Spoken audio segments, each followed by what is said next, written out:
know a common theme just being an athlete are the struggles, are the demands, are the obligations, are the expectations. Those are common themes, right? But what I want to charge and challenge you with, and I got this sheet of paper just to make sure I don't miss my points, forgive me. But what I want to charge and challenge you with is don't be common. And what I want to give you is this.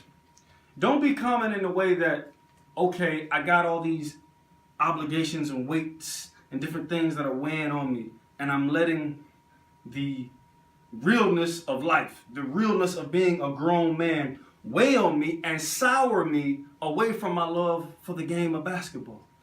Because I come here as your brother. I'm not talking at you or down to you. I'm talking amongst you. I'm telling you, don't be common. Be uncommon, as Tony Dungy often alludes to in many of his literary works. Be uncommon, right? So what I mean by that is, I need you to not succumb to the pressure. I get it. You know, I want to give you some context here. The context I want to give you is stay strong through it all. Hold on to a piece of peace, and that will give you peace. And understanding that, man, I understand as an athlete, man, on a day-to-day basis, man, we wake up 40, 50 text messages, and 95% of those text messages are things, people, entities, and energies taking. And it's not necessarily a bad thing. It just comes with the territory, whether it's our agents, whether it's our wives, whether it's our baby mamas, whether it's business managers, whether it's whoever, teammates, general manager. And I want to come to you today to deposit something in your mind, your heart, your spirit, right? So the context that I want to give to you is hold on to a piece of peace, and that will give you peace. The reason I say that is because I know, especially 8 years in, I know it's so easy to just let the weight of contract expectations. It's your contract year. You're playing for a team, the coach rocks with you, but the GM doesn't. He's trying to get rid of you. Or the GM rocks with you, but the coach doesn't. You got teammates they're really not your favorite people in the world. You got expectations. Your free agency was cool, but you felt you were about $6 to $7 million short. You want to be grateful, but you're seeing all the money the other cats getting, and you're like, bro, come on. I get all that. You got situations with females, you know what I mean? I'm not saying we as men are the best or the most perfect individuals, but there are a lot of no good females out there, and if we're unwise and we start dealing with them, AKA, here come the drama, you know what I mean? The thotty bodies, whatever you want to call them, the ladies, females, tricks, whatever. You got drama from that. I'm saying that's cool. I want to give you context to say hold on to a piece of peace, and that will give you peace. What do I mean by that? I just want to critique where you're at for a second, right? So let's look at our lives. Let's be men and critique where we're at. And if we're honest, a lot of times we let these things start to weigh on us, that'll kind of take our love for the game. Because what I want to demonstrate to you is this. I'm not saying don't think about or have the realness or the presence of mind to say I'm a grown man, I got bills and responsibility.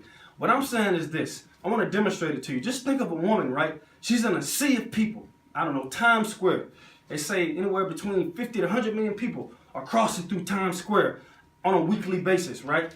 She has had an ailment for about 40 years. I'm giving you something, right? Had an ailment for about 40 years, right?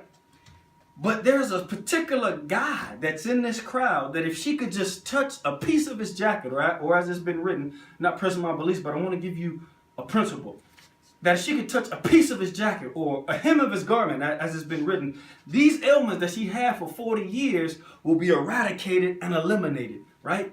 So all she has to do is press her way, press through the millions of people, press, dodging cars, ducking people throwing cigarette butts on her shoes and knocking her. And every 2 seconds, people are shoulder chucking.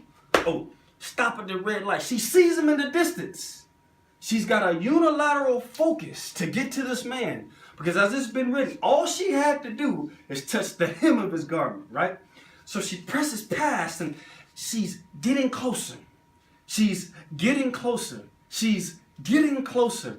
And she's just about at the point where she's about to touch him, and she grazes a piece of his jacket just as another sea of people pass by and the man has disappeared. What I'm saying to you is that was a story and an illustration, but she touched the man, she touched the hem of his garment, and what was written? She was made whole. What I'm saying to you is she didn't have to even have a conversation with my man. She didn't even have to sit down and have coffee.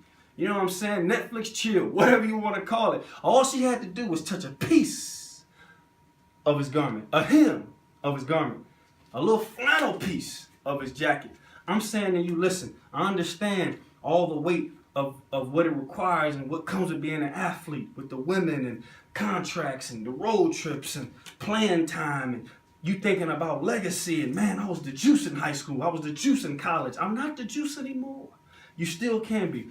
What I'm saying to you is this. Remember what it was about when it first became about, right? The beginning. We were on our way to Kingwood Classic in Houston. We were on our way to Vegas big time out in Vegas. We were on our way down to Augusta, Georgia, my home state, playing in the Peach Jam. When we were checking Rivals and Scout.com and USA Today polls just to see, man, I'm 20th now. I know I'm nicer than him. And you see the different dudes at the Nike All-American camp, the ABCD camp, Nike Skills up in Oregon, and you're like, man, that's him. Let's get to it because you're ready to grind and show your place. It was about the purity then. I'm saying don't throw off restraint of your grown man responsibilities, but hold on to a piece of that beginning that I just described to you. Tuck it somewhere nice and deep so when the pressures of the world start to come down on you, you grab in and grab a piece of that peace and it will give you peace. Don't forget why you started, right? Don't forget why you started and keep that peace somewhere tucked deep down because I know it's tough. I know the world is weighing down. I know the expectations are real. I know everything that everybody's coming at you. Sometimes you can't handle it. I know sometimes I'm guilty. We get the Superman complex and we can handle it all. But meanwhile, we're being strong for everybody else. But we have nobody to be strong for us. So hold on to a piece of your peace and that will give you peace.